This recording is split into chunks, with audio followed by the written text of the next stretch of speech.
नमस्कार. हिंदवी न्यूजमध्ये आपलं सर्वांचं स्वागत आहे. आपल्या रांजणगाव शेणपुंजी येथून 31 जुलै रोजी मनोज जरांगे पाटील यांचा वाढदिवस असतो 1 तारखेला. त्या वाढदिवसानिमित्त आपल्या रांजणगाव शेणपुंजीमधील गजानन लांडगे पाटील 2 दिवसीय पदयात्रा काढून पायी दर्शनासाठी त्यांच्या गेले होते. तसेच आपल्या सोबत ते आहेत. आपण त्यांच्याकडून जाणून घेणार आहोत. काय सांगा तुम्हाला? माझा दौरा 31 जुलै या दिवशी रांजणगाव छत्रपती शिवाजी महाराज स्मारक येथून सुरुवात झाली आणि 31 जुलै रोजी मी वाळू आणि रांजणगाव पुरी पैठण बिडकीन मार्गे पैठणला मुक्कामी गेलो आणि 1 ऑगस्टला संघर्ष होता म्हणून दादा जरांगे पाटील यांचा वाढदिवस होता. त्या वाढदिवसाच्या दिवशी सकाळी 5:30 वाजता पैठणमध्ये शांतीब्रह्म संत एकनाथ महाराज यांचं दर्शन घेऊन त्यांना दीर्घायुष्य लाभावं यासाठी प्रार्थना केली. तिथून प्रवासाला सुरुवात केली. पाचोड दावरवाडी मार्गे चौंडाळे देवीचं भांबेरे आंतरवली सराटी असा माझा मार्ग राहिला. संध्याकाळी 6:30-7च्या दरम्यान मी आंतरवली सराटी येथे पोहोचलो. तर आपल्याला रस्त्याने काही अडचणी आल्या?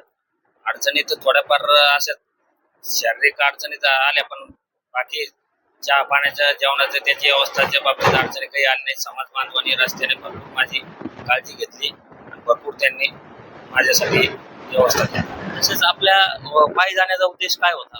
पायी जाण्याचा उद्देश होत होता की संघर्ष होता म्हणून दादा जरांगे पाटील यांनी समाजासाठी भरपूर कार्य केलेले आहे. समाजासाठी त्यांनी त्यांचं आयुष्य भरपूर समाजासाठी केलेले. घरात तुळशीपत्र ठेवून त्यांनी परिवाराची चिंता काळजी न करता समाजच माझा परिवार या हेतूने त्यांनी कार्य केलेलं आहे.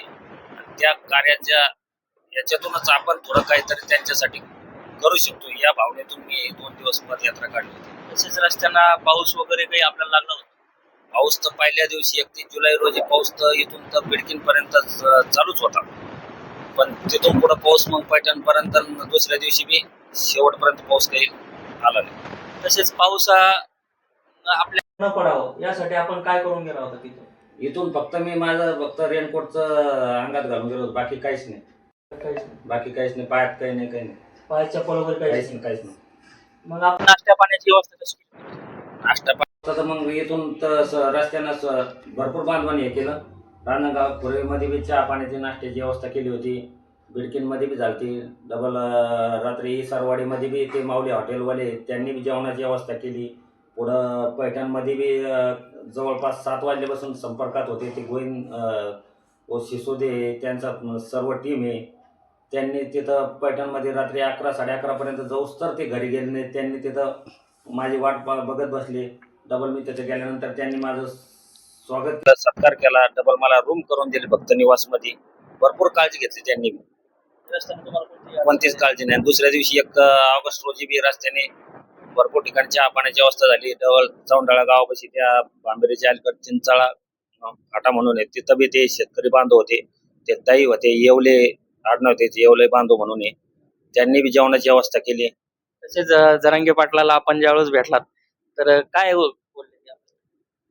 ते बोलले म्हणजे आज तिथं गेल्यानंतर एकदम मी भारावूनच गेलो आणि त्यांनी बघितल्या बरोबर मला बोलवलं. गेल्यानंतर मी त्यांचे चरण धरले, दर्शन घेतलं. नंतर त्यांनी मला उठवलं, हे केलं, माझा सत्कार केला, सन्मान केला आणि त्यांना एकदम असं भारावून आलं का त्यांना बी सुद्धा वाटलं की माझ्यासाठी हा माणूस इतक्या लांबून अनवाणी पायाने आला.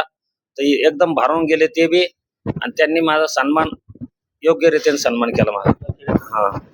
तुम्ही पाहू शकता हे गणेश लांडगे पाटील आपल्या सोबत होते. यांनी छत्रपती संभाजीनगरवरून 2 दिवसाचा प्रवास केलेला आहे. निस्वार्थपणे त्यांचा प्रवास होता.